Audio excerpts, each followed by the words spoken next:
Hey, welcome back to our channel where we talk about all things logistics. In today's video, we'll be talking about how to become a freight broker. If you're new here, don't forget to hit the subscribe button and hit the bell icon to be notified every time we upload a new video. Before we dive into how to become a freight broker, let's quickly review what a freight broker is. In simple terms, a freight broker is a person or company that acts as an intermediary between shippers and carriers to facilitate the transportation of goods. Freight brokers typically do not own any trucks or transportation equipment but instead connect shippers with carriers that have the necessary equipment to transport the goods. Now, let's talk about how to become a freight broker. The first step is to obtain a freight broker license from the Federal Motor Carrier Safety Administration, FMCSA. This license is required by law and ensures that freight brokers are qualified and knowledgeable enough to operate in the transportation industry. To obtain a freight broker license, you'll need to follow these steps. Step 1. Obtain a U.S. DOT number. Before you can apply for a freight broker license, you'll need to obtain a U.S. DOT number. This is a unique identifier that is assigned to motor carriers and brokers by the FMCSA.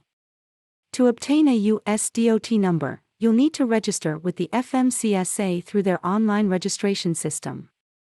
Step 2. Obtain a motor carrier number, MC number. Once you've obtained a U.S. DOT number, you'll need to obtain a motor carrier number, MC number.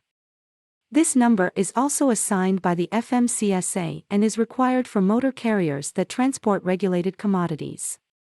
As a freight broker, you'll need to obtain an MC number as well since you'll be arranging for the transportation of regulated commodities.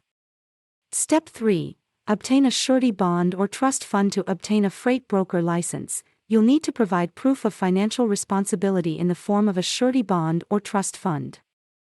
The amount of the surety bond or trust fund is currently set at $75,000. This bond or trust fund ensures that you'll be able to pay carriers for their services if they're not paid by the shipper. Step 4. Complete the application process. Once you've obtained a U.S. DOT number, an MC number, and a surety bond or trust fund, you'll need to complete the freight broker license application process. This process involves submitting an application to the FMCSA and paying the required fee. The application will require you to provide information about your business, your experience in the transportation industry, and your financial responsibility. And that's it for today's video on how to become a freight broker. We hope you found this video informative.